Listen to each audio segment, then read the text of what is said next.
রামসওয়াল 2.0 পক্ষ থেকে সকলকে স্বাগত। আজকে আপনাদের সাথে শেয়ার করব আপনার অ্যাকোয়ারিয়ামে আপনি কী মাছ রাখলে আপনার পক্ষে ভালো হবে, তাদের মেনটেন কীভাবে করবেন সেটা আপনাদের সাথে শেয়ার করব, এবং কোন মাছ কতদিন পর্যন্ত বাঁচতে পারে, কোন মাছ কত ভালো হয় সেটা আপনার সাথে শেয়ার করতে চলেছি। চলুন ভিডিওটি শুরু করা যাক। ভিডিওটি শুরু করার আগে ভিডিওটি ভালো লাগলে অবশ্যই লাইক, কমেন্ট, শেয়ার করে পাশে থাকা বেল আইকনটি প্রেস করে দেবেন নতুন নতুন ভিডিওর আপডেট পেতে। মলি মাছ কিন্তু আপনার অ্যাকোয়ারিয়ামে রাখতে পারেন, কারণ এটি একটি অক্সিজেন লাগে না এই মাছের আপনাদের কোনো রোগ কম হয়, এবং এই মাছ কিন্তু আপনার অ্যাকোয়ারিয়ামের জন্য উপযুক্ত মাছ হতে পারে। যারা প্রথম অ্যাকোয়ারিয়াম নিয়ে কোনো মাছই সেট করতে পারছেন না, তারা আপনারা কিন্তু মলি মাছ নিয়ে আপনারা কিন্তু অ্যাকোয়ারিয়ামটিকে মাছ রাখা শুরু করতে পারেন, এবং এই মাছ কিন্তু সব ওয়েদারে মানিয়ে নেয়। আপনারা এই মাছটা কিন্তু রাখতে পারেন। এরপরে চলে আসবো গাপ্পি মাছ। এই মাছ সকলের পরিচিত, আপনারা সকলেই এই মাছের সাথে কিন্তু কোনো না কোনোভাবে আপনাদের বাড়িতে আপনারা প্রথমে কিন্তু নিয়ে এসেছেন। এই মাছটাও কিন্তু আপনারা রাখতে পারেন। এই মাছের কিন্তু কোনো রকমের ঝামেলা নেই। এই মাছ অনেকটাই জনপ্রিয় অ্যাকোয়ারিয়ামের দুনিয়ায়, কারণ এই মাছের কিন্তু নানা ধরনের কালার হয়, এবং তাদের কিন্তু এই দেখতে বা আকর্ষণীয় ব্যাপারটার জন্য সকলে কিন্তু এই মাছের চাহিদাটা সব জায়গায় রয়ে গেছে। আপনারা কিন্তু এই মাছটা রাখতে পারেন। এই মাছটাও আপনার সেই মলি মাছের মতন, এরাও কিন্তু সব রকম ওয়েদারের সাথে মানিয়ে নেয়। আপনার হিটার লাগবে না, অক্সিজেন লাগবে না, আপনারা কিন্তু যে কোনো জায়গায় অল্প জায়গার মধ্যেও কিন্তু আপনারা এই মাছটাকে রাখতে পারেন। এটা দেখতে পাচ্ছেন প্ল্যাটি মাছ।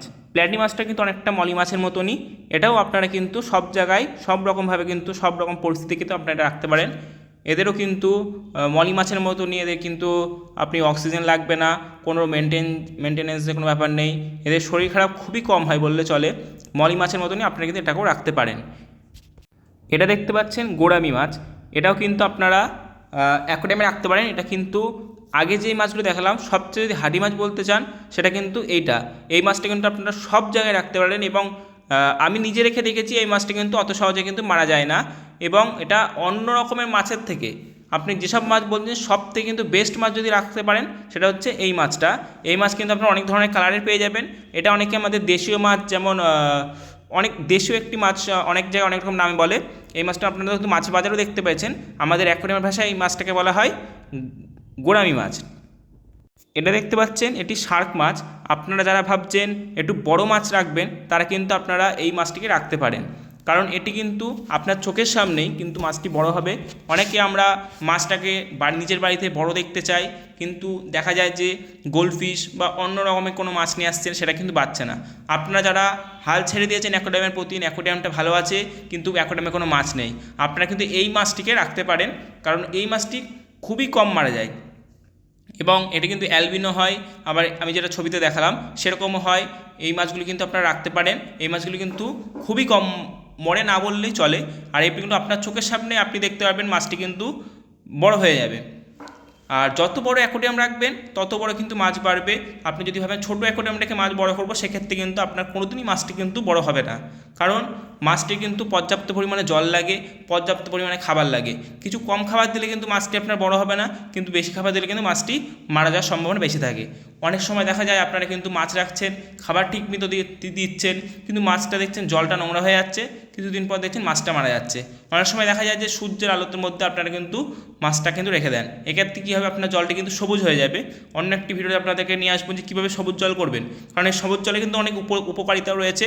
আবার কিন্তু আপনার অ্যাকোয়ারিয়ামের ক্ষেত্রে এই সবুজ জলে কিন্তু আপনাদের ভালো না, কারণ অ্যাকোয়ারিয়ামে আমরা মাছ রাখি সাধারণত কিসের জন্য, যাতে মাছটি আমরা দেখতে ভালো লাগে, ঘরের মধ্যে সবাই আসছে মাছটাকে দেখছেন, এবং আপনার মনটাও ভালো লাগছে মাছটাকে দেখে, কিন্তু তার জন্য আপনারা কিন্তু মাছটা নিয়ে আসছেন, কিন্তু কিছুদিন পর মারা গেলে কিন্তু আপনারও ভালো লাগবে না। তো আপনারা যারা ভিডিওটি দেখলেন, সম্পূর্ণ দেখতে পারলেন আমি কী কী মাছের কথা উল্লেখ করলাম এখানে, যে মাছগুলো আপনার অ্যাকোয়ারিয়ামের পক্ষে ভালো হবে। তো আপনারা যদি এই মাছগুলো নিয়ে রাখতে চান সেগুলো কিন্তু রাখতে পারেন। আপনার স্থানীয় যে দোকানগুলি আছে সেখানে গেলে কিন্তু এই মাছগুলি কিন্তু কমন মাছ আপনি পাবেন না এরকম কিন্তু এই মাছগুলি নয়, আপনি সব দোকানে এই মাছগুলো কিন্তু পাবেনই। আপনি গাপ্পির কিন্তু দেখতে পাবেন, দোকানে গেলে অনেক রকমের ভ্যারাইটিস পেয়ে যাচ্ছেন। মলির ভ্যারাইটিস আছে, আপনার শার্কের ভ্যারাইটিস আছে, অনেক ধরনের কিন্তু মাছের ভ্যারাইটিস আছে। আপনার কিন্তু এর মধ্যে কোনো এক ধরনের মাছ নিয়ে এসে কিন্তু আপনি রাখতে পারেন। এগুলো কিন্তু খুবই কম মারা যায় বললেই চলে, কারণ আর কিন্তু অল্প জায়গার মধ্যে ওরা মানিয়ে নেয়। আর এর থেকে একটি ছবি আমি এখন আপলোড করতে পারলাম না, সেটা হচ্ছে ফাইটার মাছ বা বেটা মাছ। আপনারা কিন্তু যারা ভাবছেন ছোটো জায়গার মধ্যে অল্প একটু জায়গার মধ্যে যদি কোনো মাছ রাখতে চান, সেক্ষেত্রে কিন্তু আপনারা এই মাছটাকে রাখতে পারেন, ফাইটার বা বেটা।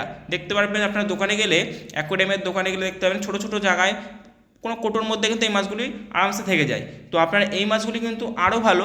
আপনারা যারা ভাবছেন বড় অ্যাকোরিয়াম নেই আপনার কাছে, কিন্তু আপনার মাছ পোষার শখ লেগেছে, তাহলে কিন্তু বলবো আপনি একটি ছোট জার কিনে নিয়ে আসুন।